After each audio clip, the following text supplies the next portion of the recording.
Meus queridos amigos, eu sou seu irmão, o Hércules Soares, seu amigo e irmão em Cristo Jesus, aqui nesse canal. E hoje eu quero contar um testemunho que aconteceu comigo, isso é verídico, é algo que eu nunca vou esquecer, como aconteceu e o porquê aconteceu. E eu quero aqui compartilhar disso para você, isso mesmo que você viu no título. Eu fui agredido, eu apanhei dentro da igreja, em cima do púlpito, quando eu estava com um microfone para pregar. Algumas pessoas dizem: já postei esse vídeo aqui, mas como eu apaguei todos os meus vídeos, quero repostar para vocês, ficar como um testemunho meu para vocês. Algumas pessoas comentaram: para que você está expondo isso? Por que você não deixou isso escondido?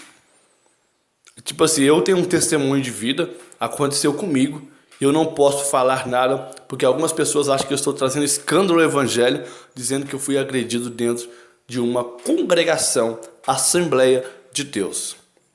Vou contar como aconteceu, mas antes peço que já deixe seu likezinho aí e compartilhe esse vídeo para que mais pessoas sejam alcançadas por esse vídeo, pelo meu testemunho que eu aqui quero dar a vocês. Existe uma certa congregação aqui perto do lugar onde eu moro, no Córrego de São João. Se alguém mora aqui perto, sabe onde é, em São João. E eu tinha comunicado ao pastor da igreja da onde eu congregava na época, que um pregador, amigo meu, pastor também, estava querendo agendas para pregar. E ele falou: tá bom, vou arrumar agenda para ir lá no São João. E aconteceu que ele arrumou a agenda para esse pregador em São João. Mas tinha uma condição: ele não poderia cobrar oferta, ele não poderia tirar a oferta da igreja, porque ele trabalhava com um sistema lá de envelope. Passar envelope, você dá oferta e pronto, e tchau. Mas o evangelista da Igreja Assembleia de Deus é muito sério. Essas coisas não acontecem na Assembleia de Deus Missão. Isso é proibido na Assembleia de Deus Missão. Eu falei: meu amigo, você pode pregar lá, mas com essa condição, tá bom? E tudo ok, tudo certo. Ficou tudo acordado de acordo com o que nós tínhamos combinado. Esse pregador foi pregar lá na primeira noite. E ele fez o contrário do que tinha sido combinado. Passou os envelopes e pelo que pelo pastor responsável me disse, ele ainda afrontou o pastor responsável. Isso que eu fiquei sabendo. Eu não fui na primeira noite. E o pastor saiu de lá, o responsável saiu de lá também e ficou revoltado com aquilo.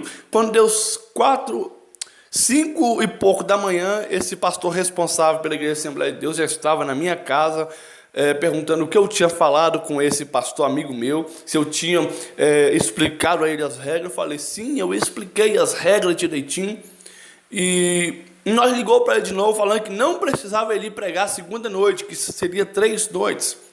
Meu amigo, você não precisa vir pregar, porque o pastor não quer que você venha pregar de novo, por causa disso, isso e isso. E eu fui para essa congregação. Chegando lá nessa congregação, o pastor já estava, o pastor pregador, o itinerante já estava lá. Mas como o pastor responsável disse que não era para ele estar lá, eu pregava, ainda prego a palavra do Senhor, sobrou para mim. Porque o responsável disse, eu não quero citar nomes aqui, poderia citar, mas eu não quero. O responsável diz o seguinte: amigo, você prega hoje? Você tem condições de pregar hoje aqui? Porque eu não quero que o pastor tal pregue pelo que ele fez ontem. Eu não quero que ele arranque a oferta do povo. Eu falei: tá bom, prego. Olha para você ver que burrice foi a minha, uma burrice momentânea. A igreja estava lotada de pessoas querendo ouvir o pastor itinerante. E o pastor responsável pela congregação tirou ele como pregador de lá e me colocou no lugar dele. E quando eu abri a Bíblia em Atos dos Apóstolos e pregar sobre Jesus fazendo curas e milagres, quando eu fechei o meu olho para fazer uma oração ali momentânea, veio um senhor e me atacou, me agarrando, e eu, naquele momento de olhos fechados, eu assustei. E quando eu assustei e abri os olhos, já estava pessoas em cima de mim querendo me atacar por uma coisa que eu não tinha culpa, porque não foi eu que impedi o pastor de pregar. Eu apenas substituí como meu líder, como meu superior mandou. E eu coloquei a mão na cabeça do ser humano para expulsar. Só que eu, com pouca experiência no mundo espiritual, eu não sabia que ele não estava endemoniado. Claro que ele estava sendo influenciado pelo demônio, mas não estava endemoniado. Porque existe uma diferença de você ser influenciado, a pessoa ser influenciado e estar endemoniado. Se influenciado, o demônio está falando, faz isso, faz isso. Agora está endemoniado, o demônio entra dentro do corpo da pessoa e faz o que quer. E eu tentando expulsar, mas não saía, porque ele não estava endemoniado. E aquele reboliço, veio pessoas me agarrando, me agredindo. Pegaram o microfone aqui, bateram no meu rosto, que ficou roxo há alguns dias. E aquilo marcou o meu coração de uma forma muito grande. Eu saí daquela igreja. Quando eu saí daquela igreja, eu proferi a seguinte palavra: Deus vai deixar você de cadeiras de rodas.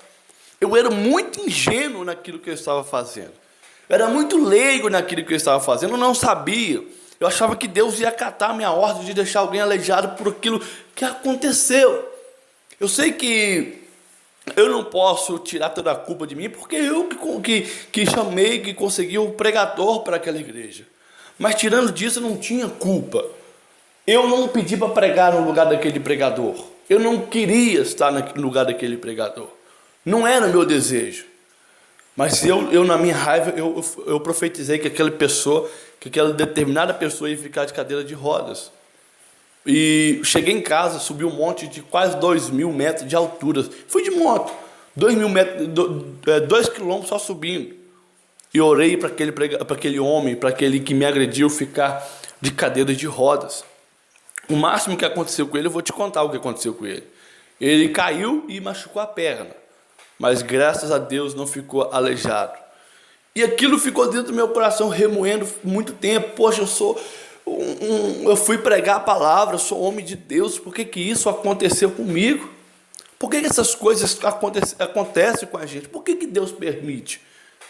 Deixa eu te dizer uma coisa: você que quer provar do mel, você tem que provar do fel.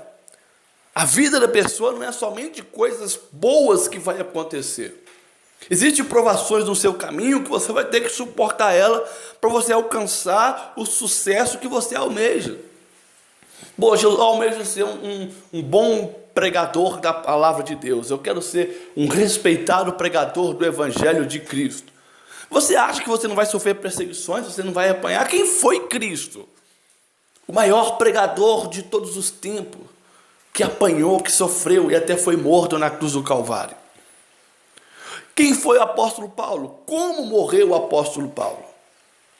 Muitas vezes passamos por algum momento e queremos amaldiçoar as pessoas que nos atacam, que nos faz a nossa vida um verdadeiro inferno. Mas Cristo não nos ensinou assim. Por algum tempo, eu remoí aquilo, eu chorei, eu fiquei muito triste. E o pastor responsável por aquela igreja falou: irmão Eric, você tem que ir naquela igreja e pedir perdão. Poxa, eu estou certo, não vou pedir perdão nada não. Mas a Bíblia manda: se o teu irmão fez algo contra você, não é o seu irmão que tem que pedir perdão a você não. É você que tem que pedir perdão ao seu irmão. E por muito tempo, eu adiei aquilo, não vou. E um dia eu fui, cheguei lá, levantei do banquinho onde estava, humilhado, e pedi perdão para aquela congregação. Pedi perdão para aquele povo. No meu coração, eu dizia: eu não precisava estar aqui pedindo perdão. Não foi eu que fiz nada de errado. Mas quando eu pedi perdão, sabe o que aconteceu? O meu coração foi sarado. Aquela mágoa foi sarada. Aquele senhor que me agrediu, no final do culto, ele veio me oferecer um cafezinho. Eu poderia estar com raiva desse homem para o resto da vida. Esse homem poderia ter raiva de mim o resto da vida. Por coisas que aconteceu e eu me envolvi sem precisar ter me envolvido. Mas quando eu pedi perdão, a igreja liberou o perdão, e Deus liberou o perdão para o meu coração, e eu perdoei eles. Houve ali um encontro de paz. Então, coisas que acontecem na sua vida não é para a sua derrota, é para o seu crescimento espiritual. Recentemente vazou um vídeo aí de um pregador aí revoltado porque foi agredido dentro da igreja. Eu já passei por aquilo, querido. Eu já passei por aquilo. Foi uma maior humilhação na minha vida. Imagina um rapaz de 18 anos, 18, 19 anos que eu tinha na época, passar por aquilo. Era para mim ter desviado da fé e nunca mais querer saber disso. As pessoas ainda me julgam dizendo que eu não prego o evangelho. Você não sabe o que eu passei. Você não sabe quem sou eu. Você não sabe o que eu vivi. Eu tenho mais experiência espiritual com igrejas, com lideranças de igrejas, do que você pensa, do que muitos de vocês aí que acham que tem. Pessoas que me mandam ganhar alma, nunca ganhou uma alma para Cristo. E vem querer me mandar eu, melhor dizendo, ganhar almas para o Senhor. Eu sou um jovem que aceitou Jesus com 16 anos, fui batizado com 6, 8 meses de crente, depois fui batizado com o Espírito Santo uns 2 meses, 2 meses depois de batizado nas águas, comecei a pregar o Evangelho bem cedo, e vi Deus curando pessoas, vi Deus batizando pessoas através da ministração que Ele me deu, vi Deus renovando o crente, vi Deus cumprindo muitas revelações que Ele me deu.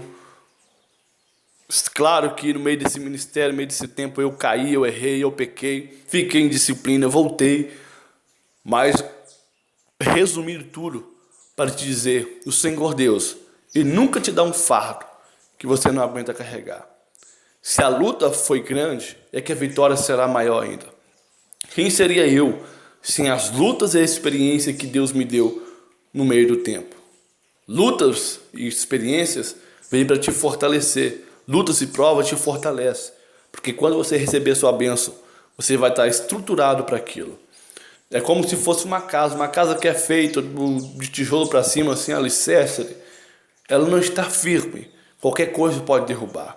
Mas quando você constrói uma casa sobre o seu alicerce, ainda que venha o vento, rios, tempestades, furacão, a casa vai permanecer, porque foi edificada sobre um pilar. Teve a sua base fortificada. Seja assim na sua vida, que Deus te abençoe.